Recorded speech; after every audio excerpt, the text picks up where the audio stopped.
ಅಬ್ದುಲ್ಲಾ ಖಾನ್ ಎಲ್ಲ ಬರೀ ಅಲ್ಪಸಂಖ್ಯಾತರ ತುಷ್ಟೀಕರಣ ಮಾಡಿದ್ದಾರೆ. ಮೋದಿ ಅವರು ಬರೀ ಅಭಿವೃದ್ಧಿ ಮಾಡಿದ್ದಾರೆ. ದೀಪ ಆರು ಮುಂದೆ ಸ್ವಲ್ಪ ದೊಡ್ಡದಾಗಿ ಆರ್ತದ, ನೋಡ್ತಿರಲ್ಲ ನೀವು. ಹಂಗೆ ಅನಂತಕುಮಾರ್ ಹೆಗಡೆ ಅವರು ರಾಜಕೀಯದಿಂದ ಕಳೆದು ಹೋಗ್ತಕ್ಕಂಥ ಸಂದರ್ಭದಲ್ಲಿ ಇಂಥ ಆವಾಜ ಶಬ್ದಗಳನ್ನು ಮಾತನಾಡಿ ತಮ್ಮ ಅಸ್ತಿತ್ವವನ್ನು ತಾವೇ ಕಳ್ಕೊಳ್ತಕ್ಕಂಥದ್ದು ಪ್ರಾರಂಭವಾಗಿದೆ. ವಿನಾಶಕಾಲೇನ ವಿಪರೀತ ಬುದ್ಧಿ. ನಾನು ಹೇಳಿದ್ದಲ್ಲ, ದೀಪ ಆರು ಮುಂದೆ ದೊಡ್ಡದಾಗಿ ಆರ್ತದಂತೆ. ಅದಕ್ಕೆ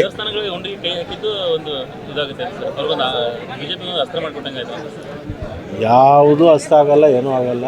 ಹತಾಶೆಗೊಂಡಿದ್ದಾರೆ. ಅವ್ರಿಗೆ ಟಾರ್ಗೆಟ್ ಕೊಟ್ಟಿದ್ದಾರೆ ಕೇಂದ್ರದ 28 ಗೆಲ್ಲಬೇಕು ಅಂತೇಳಿ. ಇಲ್ಲಿ ಹತಾಶೆ ಆಗಿ ಗೆಲ್ಲುವುದಿಲ್ಲ ಅನ್ನುವಂಥದ್ದು ಒಂದು ಭ್ರಮನಿರಸದಲ್ಲಿ ಇಂಥ ಮಾತುಗಳನ್ನು ಆಡ್ತಾಯಿದ್ದಾರೆ. 28 ಗೆಲ್ಲಕ್ಕೆ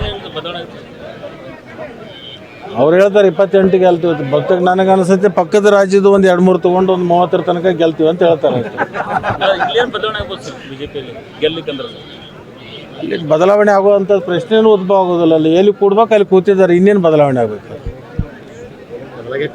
ಬದಲಾವಣೆ ಆಗೇ ಕೂತಿದ್ದಾರೆ, ಇನ್ನೇನು ಕೂಲಾಡ್ಬೋದು?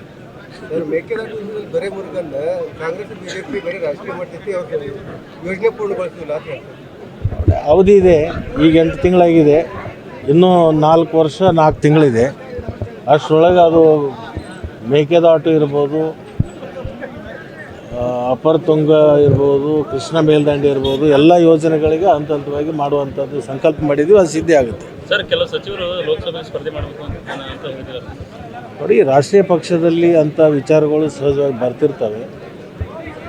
ಯಾವ ಅಭ್ಯರ್ಥಿ ಸೂಕ್ತ ಆಗ್ತದೋ ಅಂಥ ಅಭ್ಯರ್ಥಿಗಳನ್ನು ನಿಲ್ಲಿಸುವಂಥದ್ದು ನಮ್ಮ ಪಕ್ಷದ ವರಿಷ್ಠರು ತೀರ್ಮಾನ ತಗೋತಾರೆ. ಆ ತೀರ್ಮಾನಕ್ಕೆ ಎಲ್ಲರೂ ಬದ್ಧರಾಗಿ ಕೆಲಸ ಮಾಡ್ತಾರೆ.